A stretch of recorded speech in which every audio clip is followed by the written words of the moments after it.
All right. So like we usually do, we're going to start off with a spiral review going back to the ancient Indians. So what I want you to do right now is I want you to answer these 5 questions. Who are the Harappa?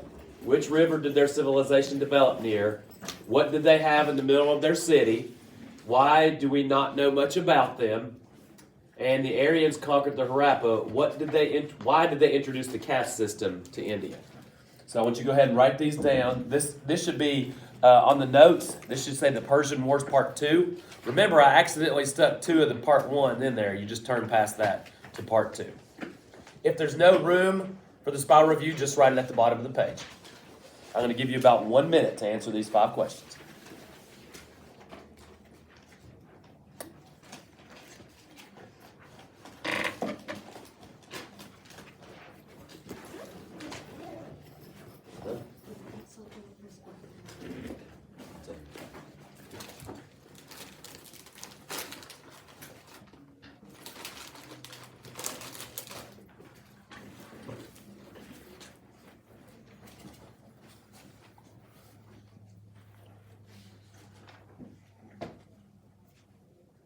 Raise your hand if you know who the Harappa were. 1, 2. Okay. The Harappa, if you didn't know, some of you didn't, the Harappa were the first civilized people in ancient India. They're also called the Indus River Valley civilization because they developed at the Indus River. Which river did their civilization develop near? Raise your hand if you knew. I just said it. Okay, right, the Indus River. What did they have in the middle of their city? Raise your hand if you remember that. Okay. Had a big swimming pool, didn't they? Good. Why don't we know much about them? Raise your hand if you know that. Why don't we know much about them? Okay, got 1. Anybody else? All right, so we don't know much about them because we can't decipher their writing. So we know some things from physical artifacts, but we don't know everything because we can't decipher their writing. The Aryans conquered the Harappa. Why did they introduce the caste system? Raise your hand if you know that. Okay, they introduced the caste system to control the people. There were more Harappa than there were Aryans, and so you have to develop a system that says, okay, you have to follow these rules. Anybody remember what the rules are called? It starts with a D. The Dharma, right? Or you'll get bad what? Starts with a K. Karma, right? Yeah. All right, so what we're talking about today is the second Greco-Persian War. The first Persian War, who won? Raise your hand if you know who won. Okay, Athens, right? Athens won the first war. Raise your hand if you know why Sparta didn't help them. Okay, good. So the second Greco-Persian War is going to happen about 10 years later. Next. So our head scratcher, you got about 30 seconds. How can defeat sometimes be good? How can defeat sometimes be good?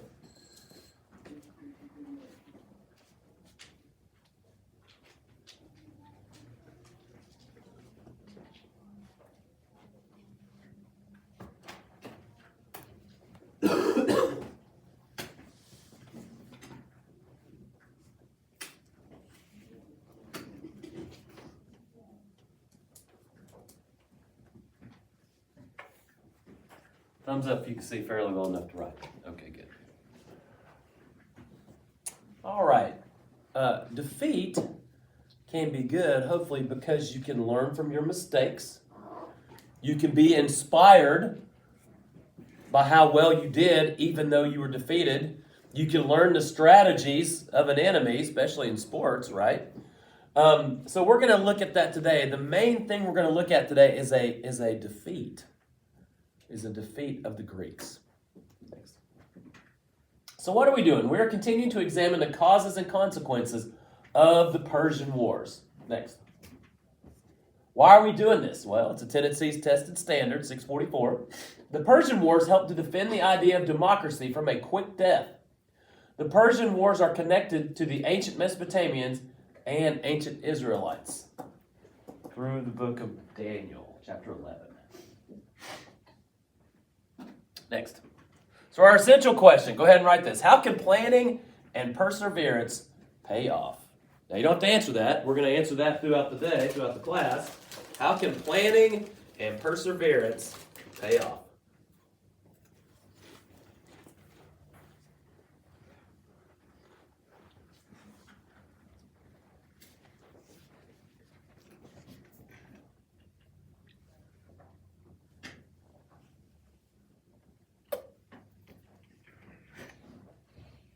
How can planning and perseverance pay off? Hand up if you're still writing.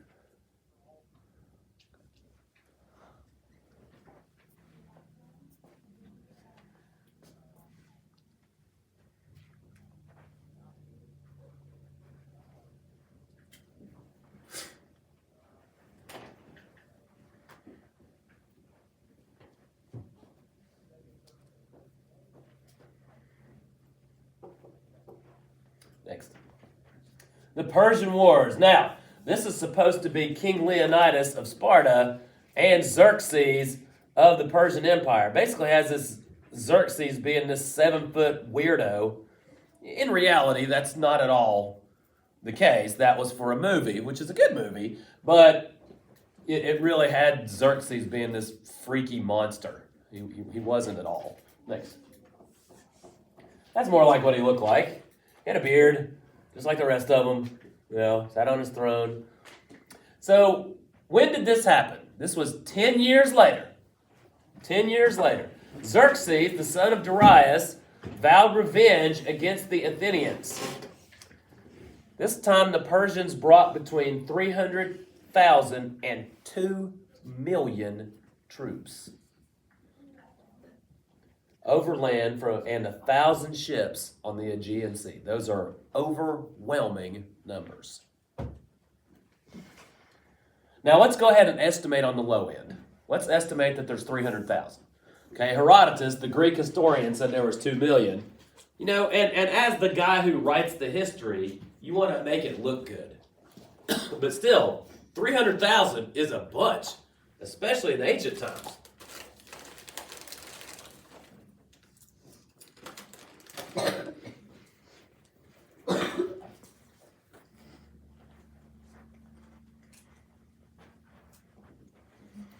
Hand up if you're still writing. Next. So imagine seeing this army coming down your coast. Look, they go back as far as the eye can see. That would be terrifying, right? Next. So here's the route. Now, for 10 years, Athens knew this was going to happen. Themistocles said they're going to come back. They're going to come and take no prisoners. So we have to watch all the time. We have to watch our coast. But we also think they might come over land. And here's where they would come over land. This is called the Hellespont. This is right here is Asia. Okay? And right here is Europe. And there's this little stretch of land, this little stretch of water that goes out to this piece of land. The Persians built a bridge or built a water wall and marched their entire army over it. And so right in front of, spies for Athens, who, of course, took off warning everybody that they were coming. Why do you think, raise your hand if you have an opinion, why do you think they came over land instead of just sailing them? Sailing all their troops? You think.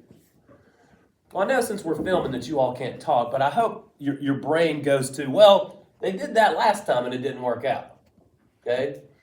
And also, this time you're bringing such a massive army, you're going to march your army. Now, it's going to take a long time. This is going to take 6 months. You're going to march your army, but as you're marching your army, these guys are not going to want to fool with you. They're not going to come help Athens. They're saying the whole time, we're going to destroy Athens, join them and die. Right? And so it's going to prevent Athens from getting any help. Okay, next. The Battle of Thermopylae. So we're going to pause right here before we move on. Go back up. Okay, so let me tell you about the Battle of Thermopylae. This is one of the most famous battles in world history.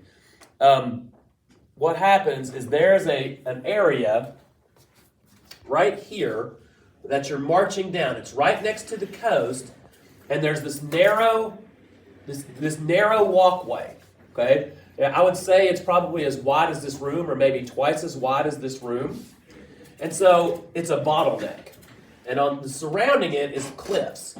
So you don't know which way to go. So what's going to happen is Athens is going to ask who for help? Raise your hand if you think you know. All right, Sparta, right?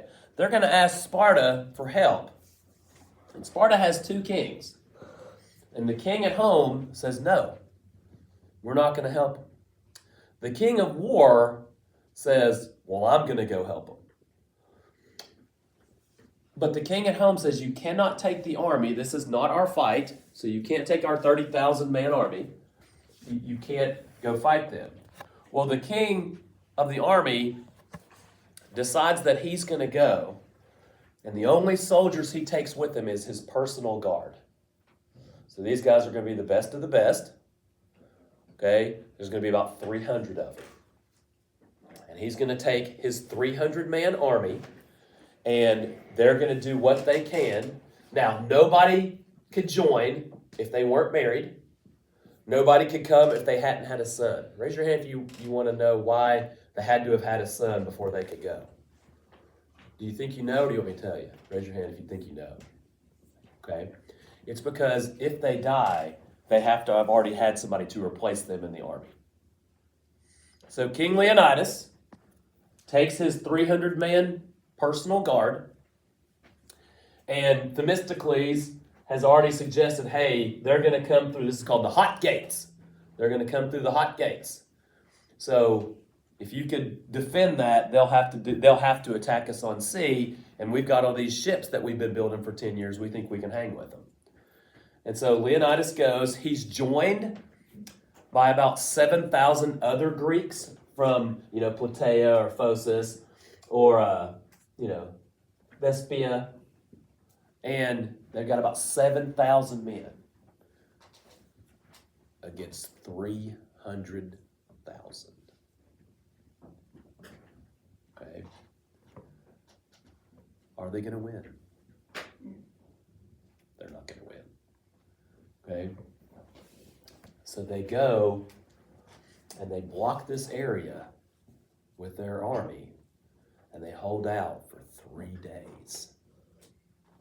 The Persians come and they say, Spartans, throw down your weapons and surrender. And the Spartans say, come and take him. Come and take him. Moulin l'Abbé. Come and take him.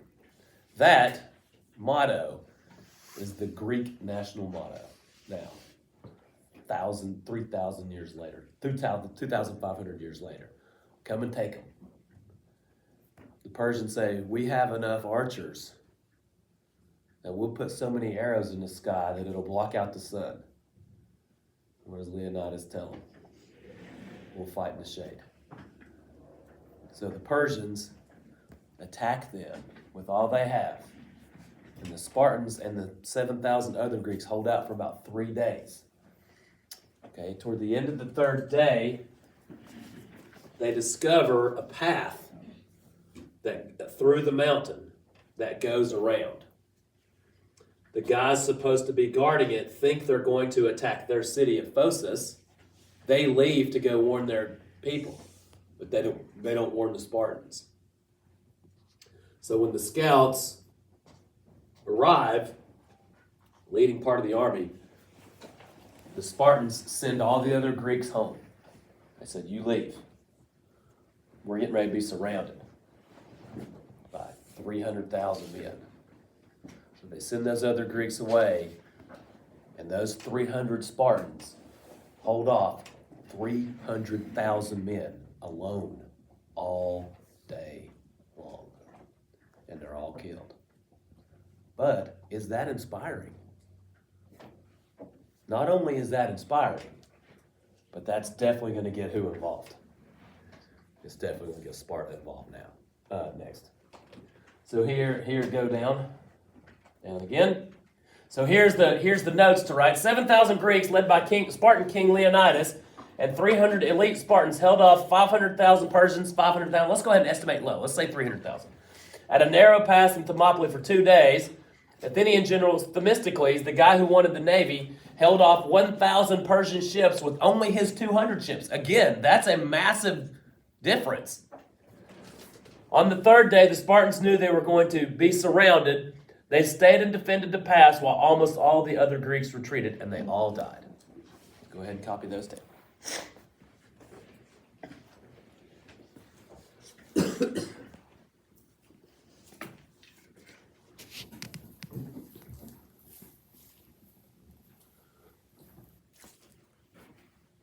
Raise your hand if you're still writing.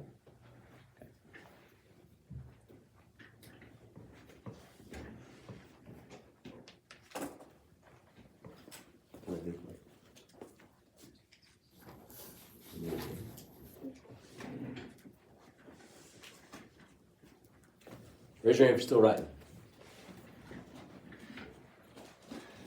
Raise your hand when you're done, okay? Because you're the last one.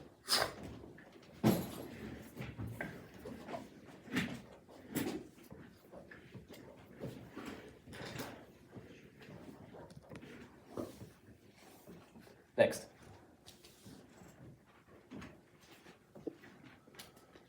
Here's kind of the Battle of Thermopylae at the Hot Gates. Next. So the Persians win. The Persians win that battle. Next again. Revenge. The Persians actually go to Athens and burn the city to the ground. But while the Spartans were holding them off on that 3rd day, Themistocles sails his ships to Athens, and they load the ships up, and they escape with the Athenian population. So this was thanks to the Spartans that the Athenians escaped. Next. Athens evacuated and fought at sea. The Athenians had a powerful navy, and the Greeks fought with a new ship called a trireme. Triremes punched holes in the Persian ships and sank 1/3 of them, 300 of them. Excuse me.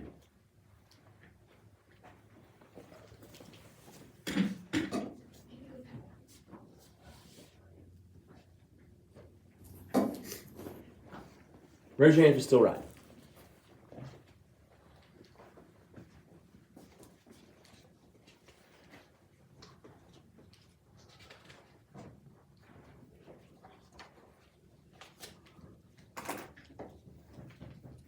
Next. There's a Greek trireme. Next again. All right, so what happens now is the Athenian ships run away.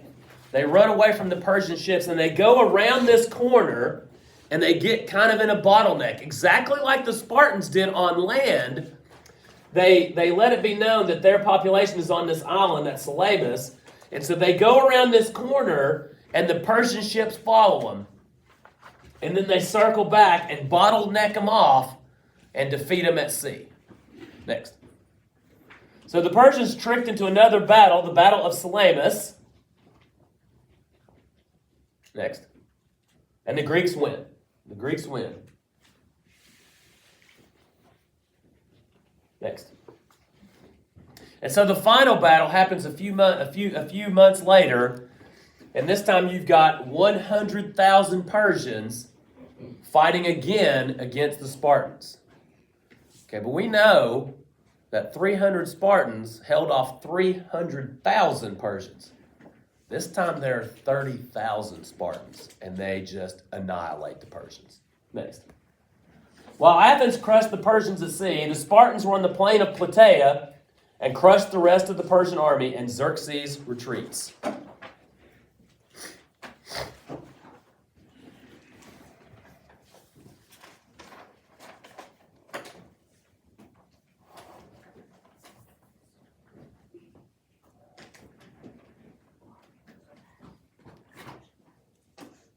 Who's still writing? Hand up.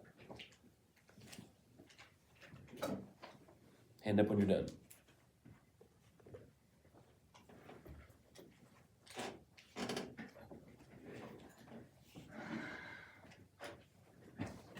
Next. So although it's a minor event, but it's significant because it ends the Persian threat in Greece. So the Persians leave. They're like, we don't want to fool with these people anymore. Next. The Second Persian War in review. Xerxes, the son of Darius, vows to conquer Greece and avenge his father's loss. The Battle of Thermopylae, 300 Spartans and other Greeks defend the small pass and hold off the invasion of the Persians. Xerxes will capture Athens and burn the city, but the Athenians flee to the island of Salamis. And the Battle of Salamis is a naval battle in which the Athenians trick Xerxes into a small strait and use their smaller, faster ships to kill thousands of Persians. The Greeks defeat the last Persian army left by Xerxes in Greece. Is there anything to write here? Yes or no? No? Next. So the battle summary. Of the two wars, there's 6 battles. The Greeks win 3, the Persians win 3. Is that on there? Is that chart on there? No? Next. The effects of the Persian War. Is this on there? Okay. The effects of the Persian War. Greece's victory creates a sense of unity. Athens had control of what was left of Greece through the leadership of the Delinean League. They basically form a team up. The Delinean League, which was an agreement that the remaining Greek city-states would work together. The problem with the Delinean League, which we're going to talk about tomorrow, is that everybody's got to pay Athens a bunch of tribute to run the league. And Athens uses all that money to rebuild Athens and make themselves richer and better. They don't really help anybody else out.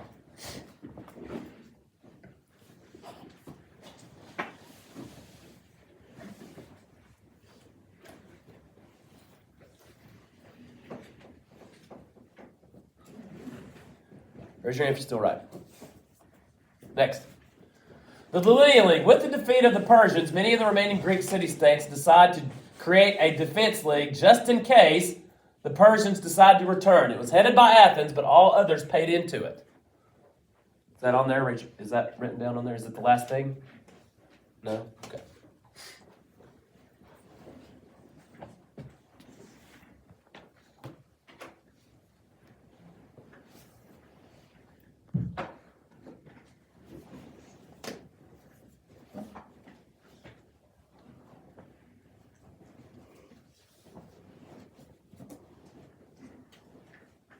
Next. Down. Down again, down again, down again. So the students, we learned the main cause of the war. Is that what was next? Is this what was next? The main cause of the Persian War was the Ionian Revolt. The Greeks living in Asia Minor disliked Persian governors who were tyrants, paying taxes to the Persian government and being forced to serve in the Persian military. So the major phases of the Persian Wars are the Battle of Marathon, Thermopylae, and Salamis. Do you have to write anything on that? No? Next. Next again. You got to complete that chart? Next again. Next again. So how does this connect in any way to the ancient Israelites?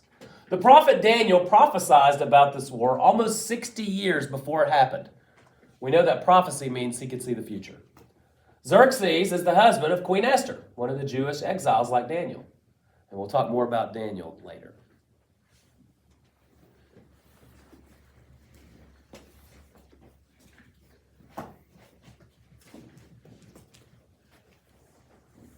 Thumbs up if there are any review questions. Okay, next. Answer these questions. Who became the king of Persia after Darius?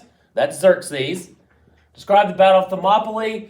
The Battle of Thermopylae is Leonidas and the Spartans held the pass while Themistocles fought on sea and evacuated Athens.